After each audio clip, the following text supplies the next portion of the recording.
Alright, what's up guys? My name is Zach, and today I am driving a 2020 Buick Envision. Up front is a 2.5 liter inline 4, and down below is a 6-speed automatic transmission. Now, I am super excited to be driving this Buick Envision because this is a cut-clear turning point for the Buick company. And we'll talk about why that is. There's several reasons for it. But I also wasn't aware that the Envision was even offered as long ago as 2020, let alone 2014 across the world. So we're going to be digging into this car quite a bit today, figuring out what's what and why it's such an important automobile. But if you would like to submit your own vehicle and have it reviewed here on the channel, you can head on over to my website, zackpradel.com/submit. It's a quick and easy submission form. It takes under a minute to fill out, and I come out to you. And if you would like to see all my videos weeks or months before they're released, you can head on over to my Patreon for only $5 a month. There's also exclusive audio content found there. But let's get back to that 2.5 liter inline 4. Well, that was the base engine here for the Envision. You could also get a 2-liter turbo, but 2.5 inline 4 was the go-to. It works really well, and I like how simple it is. It's just a little 2.5. It's nothing crazy. It's not trying to wow or impress anyone, and I think that's where some car companies can kind of get into muddy waters, is when they're trying to push this horsepower number. The 2.5 isn't, and funny enough, the 2-liter turbo is the upgrade motor, but it's actually technically smaller, so, you know, there's that. Like I said, paired to it is an automatic transmission. It is a 6-speed, and I've liked it the entire time that I've been driving this Envision. I haven't noticed any weird beeps or squeaks, but if you got the 2-liter turbo, you would have gotten a 9-speed automatic. So the transmissions actually were dictated by the engine choice. Last but not least, this particular Envision is front-wheel drive. However, you could find it in all-wheel drive at the upper trims. This just isn't that. So how does it feel to drive the Buick Envision? It's actually nice. It's quiet. It offers good ride quality that I would expect out of a Buick. The power isn't oozing out of every orifice, but it doesn't need to. It's not a powerful, crazy number vehicle. This isn't a Grand National. It's elegant in a lot of its ways, and I like that. Visibility is also relatively good for an SUV. I do have a relatively big A-pillars, which I don't love, but is a staple of any car built pretty much after 1999. With that stuff out of the way, let's talk about the interior. Well, in front of me, I have 4 gauges and a screen. Off to the left is my tachometer. Up in the center, we get fuel and coolant temperature. And off to the right, we have the speedometer. As well as that screen in the center is customizable. You can switch around a couple different things. And this is just a generic screen found in a lot of GM products, so it wasn't special to Buick, but it's nice to see here. On the steering wheel, on the left, we do have our cruise control options, and off to the right, we have our skip track, volume, and selector options. Off to the left, we have a climate control vent, headlight switch, and gauge dimmer switch, and moving on to the door, we have lock and unlock, power mirrors, and power windows. Moving into the center, we do get our little infotainment display. Here's the backup camera, in case you were curious, and it does have wired Apple CarPlay, which was pretty standard in 2020, but because this system itself is kind of dated, I half expected it to not have Apple CarPlay, and it does. So, definitely a nice feature to see.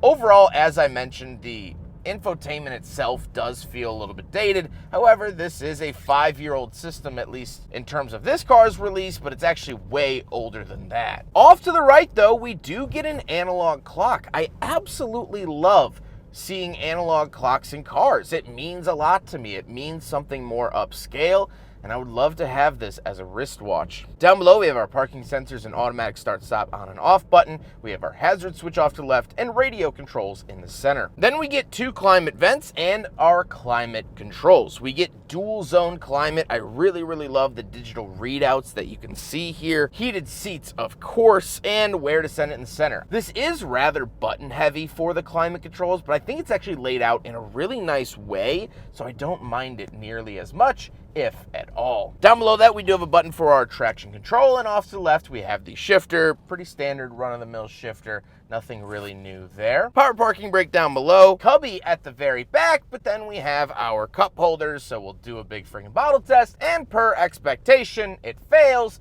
I wasn't really expecting it to pass, but alas, it does not.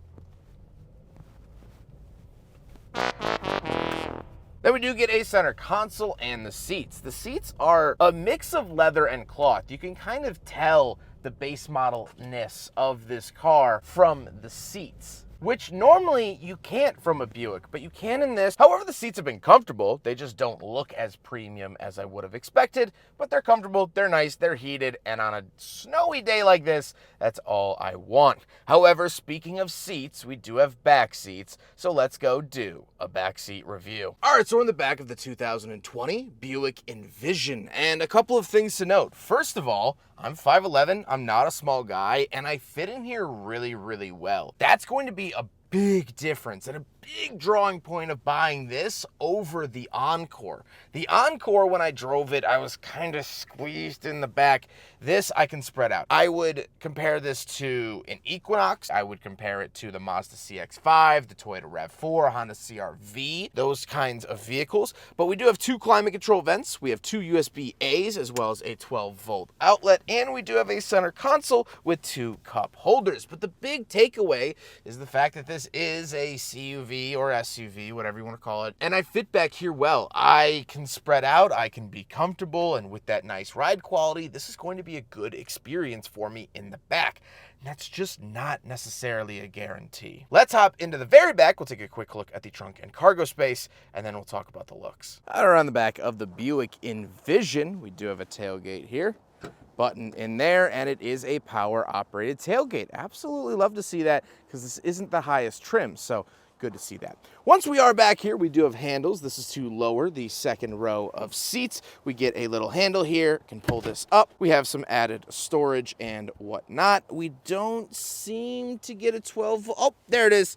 12-volt outlet. That's what I always check for in cars like this. Sometimes they're a little bit more hidden in plain sight, but I like it. This is a good amount of space. Just like the back seat, you could fit tons of luggage, tons of things in here, and you're not going to be cramped. If you're considering buying an Encore, but also toying with the idea of the Envision, I would highly, highly recommend swaying you towards the Envision. We do have a button up here for the power tailgate, right back down, nice, smooth, and quiet, which I really like, and I also just realized I talked over the entire thing, so you couldn't hear how smooth or quiet it was. You'll just have to take my word for it. Now we gotta talk about the looks, and I actually like the look of the Envision. I think the reason I never reviewed one of these when they were new is that they don't have a very standout look. They kind of look like a shrunken Enclave, at least the Enclave of the era. So that's fine, but I do love the fact that it is red. I love seeing colored Buicks that actually have fun and interesting colors that aren't just beige, black, or silver. This actually has a very nice color to it, and I adore that. With all of that being said, let's get on to my final thoughts. What do I think driving the 2020 Buick Envision? Well, it's a nice car. I really genuinely enjoy driving it. I think it offers a lot of luxurious features in a segment that's getting so popular, these CUVs or SUVs or whatever the name of the day is. I think it looks handsome, it has good enough features for what it is, and finding one of these on the used market today is probably a relatively safe bet. However, let's talk about why this was a turning point for Buick. Well, this car was built in China, and it is the first Buick to be sold here in the US that was built in China. Ever since the 2000s, Buick has been a pretty big nameplate in the Chinese market. It's really, really luxurious there. It's kind of almost at the level of Cadillac in China. The Chinese people regard these as very luxurious, highly sought-after cars. And so in 2008, when the recession came and in 2009, GM had to do their big downsizing, Buick wasn't on the chopping block because of its sales worldwide, mainly in China. China kind of kept the Buick name alive because if they weren't buying Buicks, because we kind of slowed down on buying Buicks, it probably would have gotten the axe in 2009. Now, on the flip side of that, we might have still had Pontiac or, well, probably not Saturn. Saturn was bleeding so much money, it was going to die anyway. My point being, this car was built in China. It was the first Buick to do so here in the American market. This was the first in that new endeavor. And it's even more telling that I'm driving this car here in Detroit, where GM is located, where everything for GM started. This is Motor City. And yet I'm driving a Chinese-built car that says it's from Detroit. Detroit, or wants people to believe it's from Detroit, but it really isn't. And to even push the metaphor further, this change of time, this change in Buick is much like the sunrise and the sunset. At a quick glance, you can't really tell if the sun is going up or if the sun is going down. And that's how I feel about Buick now being built in China. Because on the surface, you say, that's bad, that's not good. And sure, those are valid gut reactions. But on the flip side of things, the Chinese people kind of saved Buick. They bought them when we didn't want to. This brand is still alive because of them. And maybe them being built in China is going to bring innovation that we can't do here. Maybe this is a new endeavor. This is the first step towards something greater, towards a bigger plan. Now, of course, there are possible downsides. Some say that the quality has dropped off. While I personally haven't experienced that, I could see that being a reason. And to push it even further, this is an SUV, where Buick traditionally made cars and station wagons and sedans and coupes.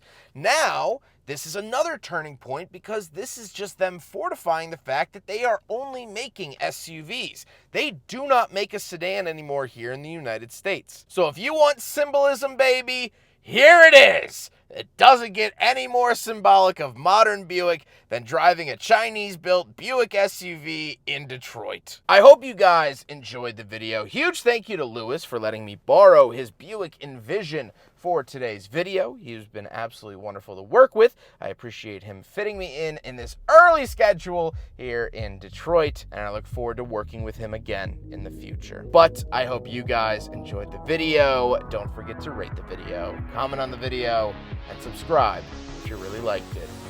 Take care, guys.